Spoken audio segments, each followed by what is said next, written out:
স্বাগত জানাচ্ছি কতনগঞ্জ থেকে মতিঝিলে। সাথে আছে আমি শামীম জাহেদি। চলতি বছরের মাঝামাঝি থেকে কার্যক্রম শুরু করেছে চীনের উদ্যোগে গড়ে ওঠা এশীয় অবকাঠামো বিনিয়োগ ব্যাংক।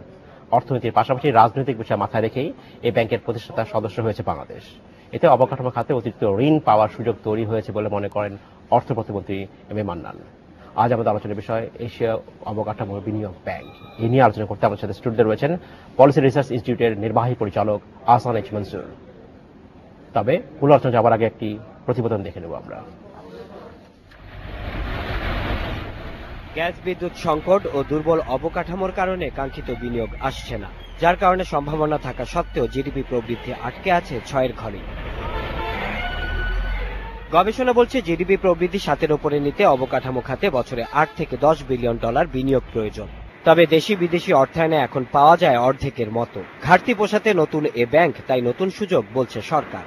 চীনাদের কি বলা হয় ইনিশিয়েটিভ, তারা এটা লঞ্চ করেছে এবং তারা এটার যে পুঁজির বেশিরভাগই তারা দেবে, এমনকি যে সকল সদস্য দিতে পারবে না তাদের পক্ষেও তারা টাকা দিতে রাজি আছে, এইরকম তারা বলছে। তবু তারা চায় এটাকে এই বছরের মাঝামাঝি থেকে তারা পুরোপুরি এটাকে বাস্তবায়ন পর্যায়ে নিয়ে যেতে চায়।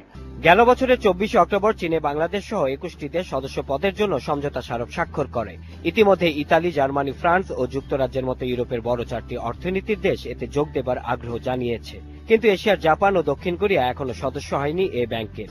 চীনের উদ্যোগে গঠিত ব্যাংকে যুক্তরাষ্ট্রের যোগ না দেওয়ার কারণ রাজনৈতিক বলে মনে করেন অর্থ প্রতিমন্ত্রী। কিন্তু পূব দিকে যে সূর্য উদয় হচ্ছে, বিশাল অর্থনৈতিক শক্তি বেরোচ্ছে, চায়না, জাপান, কোরিয়া, এইগুলা থেকে আমরা কেন বঞ্চিত হব? সুতরাং আওয়ামী লীগ সরকার ক্ষমতায় এসেই বলছে যে আমরা পূর্বমুখিতা আনবো, not for against anybody, balance করার জন্য। প্রতিমন্ত্রী জানান 100 বিলিয়ন ডলারের এ ব্যাংকে চীনের পাশাপাশি কর্তৃত্ব থাকবে প্রতিষ্ঠাকালীন সদস্যদেরও, আর সুদের হার ও তা পরিশোধের সময় ঠিক হবে সদস্যদের সাথে আলোচনা করি। Shaon Hasnat, independent news, Dhaka. আমরা জনাব আহসান এইচ মনসুর, আপনাকে স্বাগত জানাচ্ছি অনুষ্ঠানে। কেমন আছেন আপনি? ভালো, থ্যাংক ইউ। আমরা প্রতিবেদন দেখলাম, যেখানে দেখলাম যে এশীয় যে অবকাঠামো বিনিয়োগ ব্যাংকের কথা বলছে, যেটা চীনের উদ্যোগে গঠিত হচ্ছে, সেখানে বাংলাদেশ জয়েন করেছে, অনেক দেশের সাথে যোগ দিয়েছে। এটার অপরচুনিটি অনেক, সম্ভাবনা আছে অনেক, সুযোগ রয়েছে অনেক। কিন্তু এর একটা দিক প্রথমে আমি যে শুরু করতে চাই সেটা হচ্ছে এটার রিস্ক ফ্যাক্টর কি আছে, এটার ঝুঁকি কোন রকম ঝুঁকি আছে বলে আপনার মনে হয় কিনা? বাংলাদেশের প্রেক্ষাপট থেকে আমি মনে করি না আমাদের বড় কোনো ঝুঁকি আছে।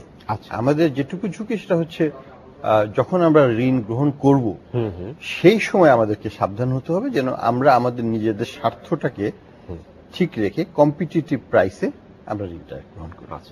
সেই দিকে কিন্তু সেই পর্যায়ে এখন আমরা যাইনি। এখনকার যে পর্যায়ে, এখানে বাংলাদেশের যাওয়াটা আমি বলবো কোনো বিতর্কিত বিষয় নয়। আচ্ছা, এখানে অর্থ প্রতিমন্ত্রী বললেন যে বাংলাদেশের জন্য যেহেতু প্রতিষ্ঠাকালীন সদস্য বাংলাদেশ এই ব্যাংকের, আমরা কিছু বার্গেনিং ক্যাপাসিটির সুবিধা পাবো। সেই সুবিধাটা কি আপনার মনে হয় যে পাওয়ার ক্ষেত্রে এবং যথেষ্ট যোগ্যতার দেওয়ার ক্ষেত্রে আমাদের যথেষ্ট জনবল রয়েছে, এক্সপার্টিজ রয়েছে আমাদের যথেষ্ট? প্রতিষ্ঠা সদস্য হিসাবে অনেক সময় কিছু এক্সট্রা বেনিফিট থাকে, সেটা যে খুব বেশি সেটা আমি বলবো না, কিন্তু কিছু থাকে। সেটা যেমন ডব্লিউটিও এর ক্ষেত্রে আমরা পেয়েছি, আমরা অরিজিনাল মেম্বার অফ গ্যাটস ছিলাম পাকিস্তান আমলে, সেটার বেনিফিট আমরা পেয়ে আসছি। ফলে আমাদের কিছু কিছু ক্ষেত্রে ট্যারিফের ব্যাপারে আমাদেরকে সুবিধা দেওয়া হয়। এই ক্ষেত্রে কি সুবিধা হবে আমি জানি না, কিন্তু আমি যেটা মনে করি যে আমাদের ইনফ্রাস্ট্রাকচারের চাহিদা আমাদের প্রচুর।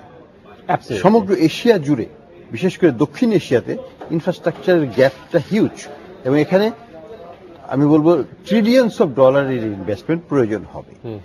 এই প্রেক্ষাপটে আমাদের জন্য যদি এক্সট্রা 10%ও এই ব্যাংকের থেকে আসে, সেটা একটা বিরাট সাহায্য।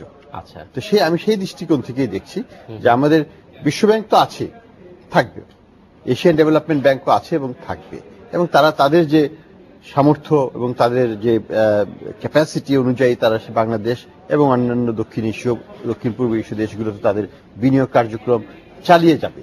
এবং ইনফ্রাস্ট্রাকচারে কিন্তু রিসোর্স আনাটা খুব ডিফিকাল্ট, এটা খুব সহজ ব্যাপার নয়। আচ্ছা, আমরা দেখছি তো, আমরা যে একটা উড়াল সেতু নিয়ে আমরা একটা কন্ট্রাক্ট দিয়েছি বাংলাদেশ সরকার 3 বছর আগে, এখন পর্যন্ত ফাইন্যান্সিং কিন্তু জোগাড় করতে পারেনি।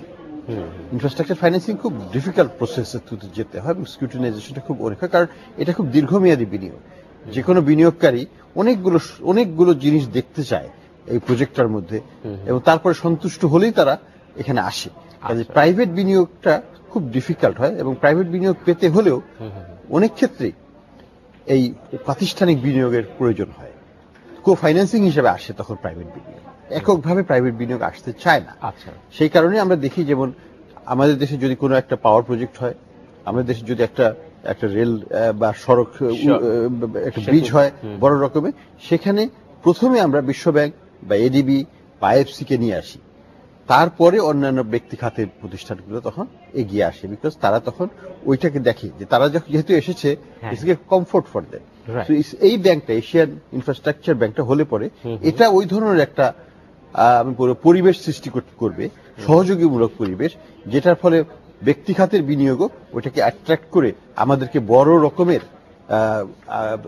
মানে আর্থিক সহযোগিতা দিতে পারবে এই প্রতিষ্ঠানের মাধ্যমে। এই যে এশীয় অবকাঠামো বিনিয়োগ ব্যাংক, এটার সামনে কি ধরনের চ্যালেঞ্জ রয়েছে? কারণ তাকে কম্পিট করতে হবে এডিবির সাথে, তাকে কম্পিট করতে হবে ওয়ার্ল্ড ব্যাংকের সাথে।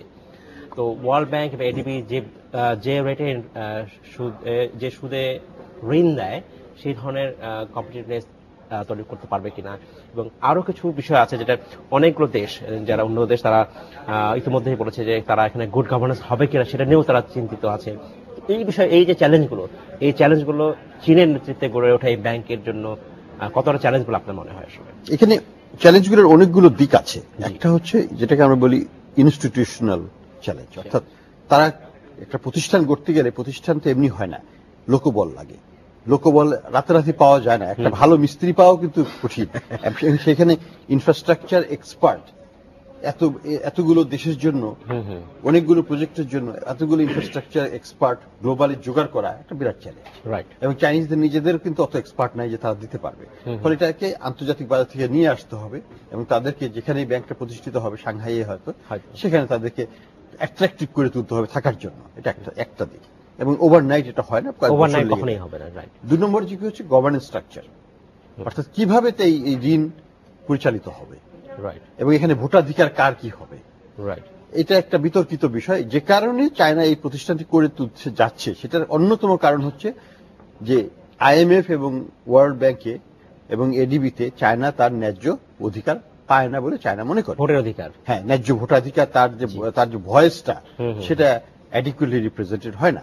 চায়না এখনো হয়তো 4 বা 5% আছে ওয়ার্ল্ড ব্যাংক আইএমএফ, যেটা চায়না মনে করে তার যে আর্থিক সঙ্গতি সেটার সাথে সামঞ্জস্যপূর্ণ নয়, এবং এটাই সঙ্গত। আমিও মনে করি যে সেটাই ঠিক, এটা আরো বাড়া প্রয়োজন, কিন্তু ইউরোপিয়ান এবং আমেরিকানরা তাদের শেয়ার ছাড়তে রাজি না, ফলে এটা বাড়ার 100% তো টোটাল, তার বেশি তো করা সম্ভব না, কাউকে ছাড় দিতে হবে।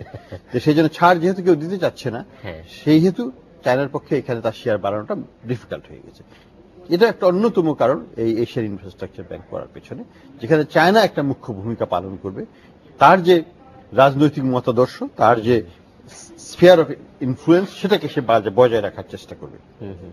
এবং এখান থেকে সমস্যাটা আসছে যে তাহলে চায়না কি রাজনৈতিক উদ্দেশ্য প্রণোদিত হয়ে ঋণ দিবে, না চায়না গুড গভর্নেন্স রেখে, যা ওই দেশের স্বার্থে, মেম্বারের স্বার্থে, যে রিসিপিয়েন্ট কান্ট্রি তার স্বার্থে, এবং ইন্টারন্যাশনাল কম্পিটিটিভ এনভায়রনমেন্ট বজায় রেখে প্রকল্প বাস্তবায়ন ঋণ দেবে। এই জিনিসটা কিন্তু এখনো ঠিক হয় নাই, এবং এটা আমি মনে করি এই দিক থেকে যদি যুক্তরাজ্য, যদি জার্মানি, ফ্রান্স এবং অন্যান্য ইউরোপিয়ান দেশ এখানে মেম্বার হয়, তাহলে এটা গুড গভর্নেন্স নিয়ে আসতে অনেকখানি সহায়ক হবে, সাহায্য করবে, এবং সেটাকে আমি ওয়েলকাম জানাচ্ছি। এখানে একটু যেহেতু তারা আসছে, তারা কিন্তু আমাদের মতো সাদা কাগজে সাইন করতে আসে নাই, তারা কিন্তু অনেক তাদের নিজেদের ডিমান্ড নিয়ে আসবে এখানে, এবং সেখানে নেগোসিয়েশন হবে চায়নার সাথে, এবং সেই নেগোসিয়েশনের ভিত্তিতে তারা যদি স্যাটিসফাইড হয়, তাহলেই শুধু তারা এই প্রতিষ্ঠানে যোগ দেবে, তা না হলে কিন্তু তারা যোগ দেবে না। তো এই জিনিসটাকে এবং তাদেরকে রাখতে পারলে এটা এই প্রতিষ্ঠানের জন্য ভালো, অবশ্যই ভালো, অবশ্যই ভালো, আমাদের জন্য ভালো হবে ভবিষ্যতে, কারণ তারা গুড গভর্নেন্সটা নিয়ে আসতে পারবে। তো এবং চায়নার ইনফ্লুয়েন্সটা অবশ্যই বেশি হবে, অবশ্যই ব্যাপক হবে, কিন্তু এটাকে কিছুটা হলেও প্রশমিত করা যাবে। এটাকে ব্যালেন্সিংটা সবার জন্য, আমাদের মতো ছোট দেশের জন্য বিশেষভাবে প্রয়োজন। জনাব আহসানুল মনসুর, আপনাকে ধন্যবাদ। আমার সময় হচ্ছে এটা বিরতিতে যাবার, ফিরে এসে আমরা আবার এখান থেকে কথা বলা শুরু করব। আমাদের সময় হলো একটা বিরতিতে যাবার, ফিরছি শীঘ্রই, সাথেই থাকবেন।